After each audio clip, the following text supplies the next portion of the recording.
আসসালামু আলাইকুম viewers, blood টেকনিকের পক্ষ থেকে আপনাদের সবাইকে স্বাগতম। আজকের এই পর্বে আমি আপনাদের সামনে নতুন একটি ব্যতিক্রমধর্মী টিউটোরিয়াল নিয়ে হাজির হয়েছি। আশা করি আপনাদের সকলেরই উপকারে আসবে বা ভবিষ্যতে আসতে পারে। তো ভিউয়ার্স, কথা না বাড়িয়ে মূল প্রসঙ্গে যাওয়া যাক। তো আপনারা যারা একটি নতুন বাসাবাড়ি নির্মাণের পরিকল্পনা হাতে নিয়েছেন অথবা ইতিমধ্যে বাসা নির্মাণের কাজ শুরু করে দিয়েছেন, আপনাদের হয়তো সামনে ছাদ ঢালাই বাকি আছে। তো এর পূর্বে একটি ছাদ ঢালাই যেদিন করবেন তার পূর্বে কি কি পদক্ষেপ বা কি কি পর্যবেক্ষণ করা আপনার অতি জরুরি সে বিষয়গুলি এখানে নিয়ে আসার চেষ্টা করেছি। আর আমি যে বিষয়গুলো আপনাদের সামনে শেয়ার করেছি সেগুলো একাধিক অভিজ্ঞতা সম্পন্ন সিভিল ইঞ্জিনিয়ারের কাছ থেকে পরামর্শ নিয়ে আপনাদের কাছে তুলে ধরার চেষ্টা করেছি। যেহেতু আমি ইঞ্জিনিয়ারিং লাইনেরই একজন স্টুডেন্ট, সুতরাং আশা করি আমার বন্ধু বান্ধব বা বড় ভাইদের যে বিল্ডিং নির্মাণের যে পরামর্শগুলো সেগুলো আপনাদের উপকারে আসবে।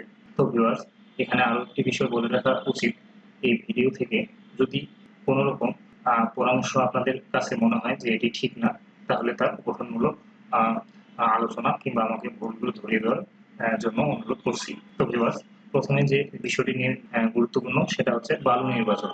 ছাদ ঢালাইয়ের জন্য আপনারা যে বালুটি নির্বাচন করবেন সেটি অবশ্যই এরকম মোটা দানাদার পাথরকুচি মিক্স থাকলে ভালো। 2.5 mm হলে খুবই ভালো হয়। তো এরকম মোটা দানাদার যে কোনো ঢালাই কাজের জন্য মোটা বালুটি ইউজ করার চেষ্টা করবেন। আর প্লাস্টার কাজের জন্য চিকন বালু ইউজ করতে হয়। তো আপনারা যারা এই যে ঢালাইয়ের পূর্বে এরকম পাথর কোনা বা ইটের কোনা, আমরা এটাকে আঞ্চলিক ভাষায় ইটের গিঠি বলি, এই ইটের গিঠিগুলোকে অবশ্যই ঢালাইয়ের পূর্বে একদিন আগে পর্যাপ্ত পরিমাণ পানি দিয়ে ভিজিয়ে নিতে হবে পরিপূর্ণভাবে। যত বেশি ভিজিয়ে রাখবেন তত ভালো। আর ঢালাইয়ের নিচে যে শাটারিং গুলো দেখতে পাচ্ছেন, এই শাটারিং এর যে বাঁশগুলো ইউজ করা হয়েছে এই বাঁশগুলো যেন প্রতিটাই শক্ত হয়। পুরানা এবং দুর্বল বাঁশ ফেলে দেওয়ার চেষ্টা করবেন। আর বাঁশগুলো অবশ্যই যেন খাড়াভাবে থাকে, কোনো বাঁশ যেন লুজ না থাকে। এই বিষয়টি ঢালাইয়ের পূর্বে একদিন আগে প্রতিটি বাঁশ চেক করে রাখা অত্যন্ত গুরুত্বপূর্ণ। আর ভিউয়ার্স, এখানে দেখতে পাচ্ছেন যে আমার ঢালাইয়ের জন্য যে রড গাঁথনিগুলো আছে সেগুলো কমপ্লিট হয়েছে। এগুলো কমপ্লিট হওয়ার পরপরই যত দ্রুত সম্ভব ঢালাই কাজ সম্পাদন করা যায়। তা না হলে রডগুলো মরিচা পড়ে পরবর্তীতে আপনার ঢালাইটি টেকসই কম হতে পারে। এজন্য যত তাড়াতাড়ি সম্ভব ঢালাই কাজ সম্পন্ন করা উত্তম। তো ভিউয়ার্স, আমার রড বিছানোর কিছুদিন বিলম্ব হয়ে যাওয়াতে রডগুলো মরিচা ধরেছে। আর এখানে যে বিমগুলো দেখতে পাচ্ছেন, দেখেন বিমের রিংগুলো অবশ্যই রডের মাথাগুলো ভিতরের দিকে থাকবে।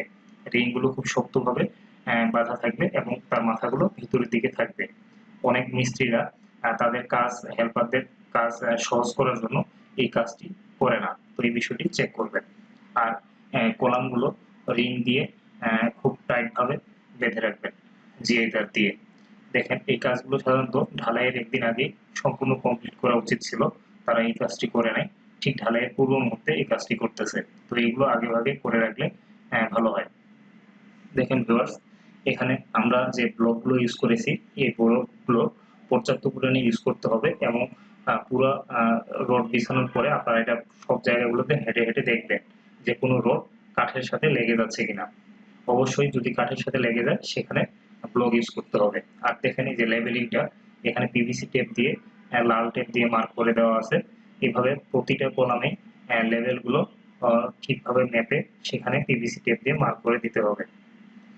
দেখেন কিছু কিছু জায়গায় মিস করেছিল, এই জায়গাগুলো আমরা বলার পর তারপরে তারা লেবেলিংটা ঠিক করে মাপ দিয়ে রাখলো।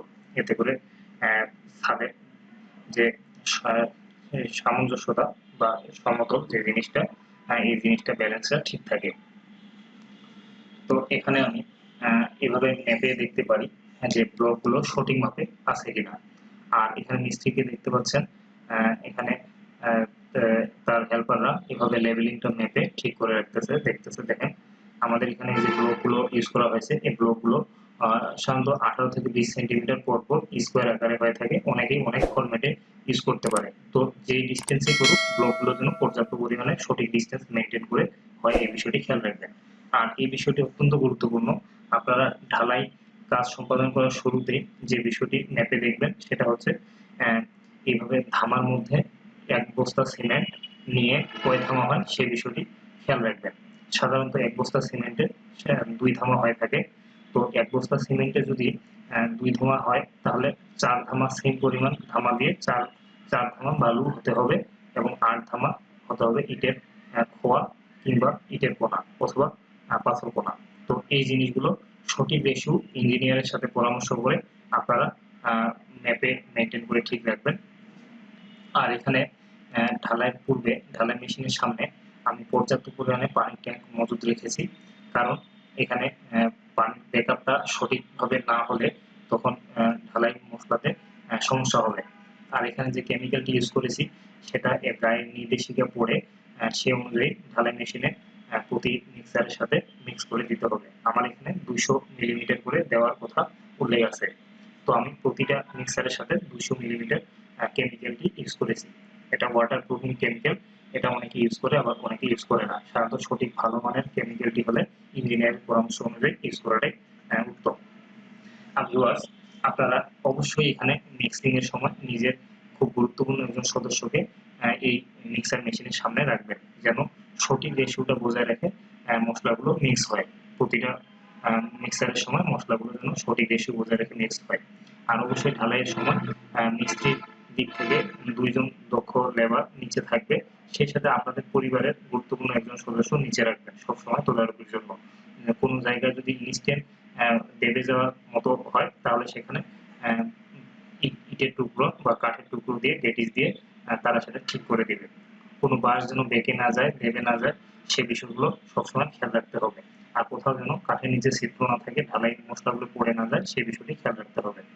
তো ভিউয়ার্স, আমি আবারও বলতেছি, দেখেন আমি এখানে নিজে থেকেই মিক্সার মেশিনের সামনে উপস্থিত ছিলাম যেন সঠিক রেশিও মেনটেন করে মশলাগুলো মিক্স হয়। আর এখানে আরেকটা জিনিস দেখেন, এখানে অবশ্যই হেড মিস্ত্রি উপরের দিকে থাকবে এবং হেড মিস্ত্রির দ্বারাই সবচেয়ে বেটার হয় যে ভাইব্রেটর ইউজ করা। আমাদের এখানে দেখতে পাচ্ছেন মিস্ত্রির হেল্পার ভাইব্রেটর ইউজ করতেছে আর মিস্ত্রি মশলাতে পানি মিক্স করতেছে একটু একটু করে। তো এই ভাইব্রেটরটা পর্যাপ্ত পরিমাণে দক্ষ হাতে ইউজ করা উচিত। যত বেশি মোটামুটি পরিমাণ মতো ভাইব্রেটর ইউজ করা হবে ততই ভালো। অনেকে ভাইব্রেটর ইউজ করতে চান না, এই জিনিসটা থেকে বিরত থাকবেন। ভাইব্রেটর জন্য ছাদ ঢালাইয়ের সময় অবশ্যই মারে। আর দেখেন এই যে পাটাতন দিয়ে আমরা ছাদ লেভেলটা ঠিক করছি।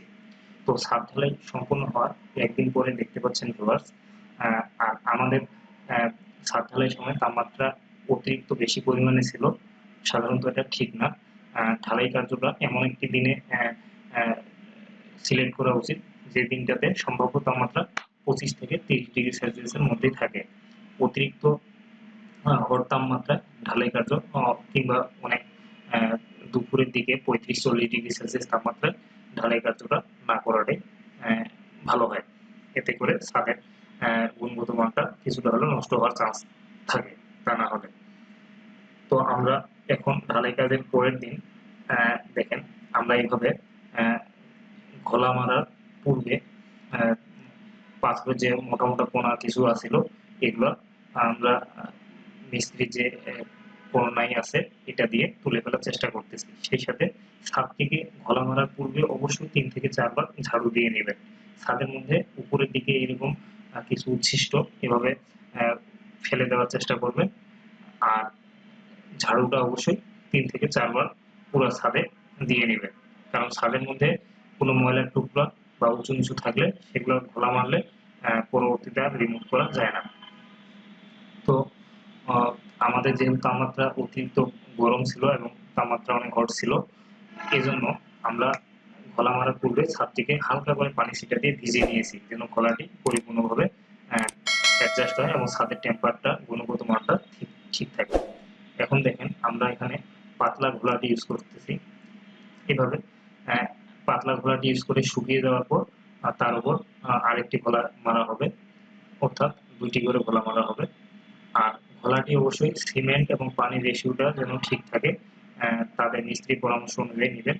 অতিরিক্ত বেশি পরিমাণে সিমেন্ট ইউজ করলে পরবর্তীতে আবার ছাদের সল্টগুলো উঠে যাওয়ার সম্ভাবনা থাকে। সুতরাং এক্ষেত্রে অতিরিক্ত বেশি পরিমাণে জিনিস ইউজ করার চেষ্টা করবেন না।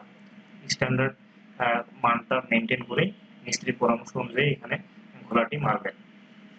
তো ভিউয়ার্স, এভাবে ঘোলা মারা সম্পূর্ণ হয়ে গেলে তার একদিন পরে আমাদের পুরো ছাদটিকে এভাবে পানি দিয়ে পরিপূর্ণ করে রাখতে হবে। আর পানি যদি অত্যাধিক পরিমাণে গরম হয়ে যায় তো গরম হওয়ার পূর্বেই পুনরায় আবারও এভাবে একটু পানি দিয়ে তাপমাত্রাটা ঠান্ডা রাখার চেষ্টা করবেন।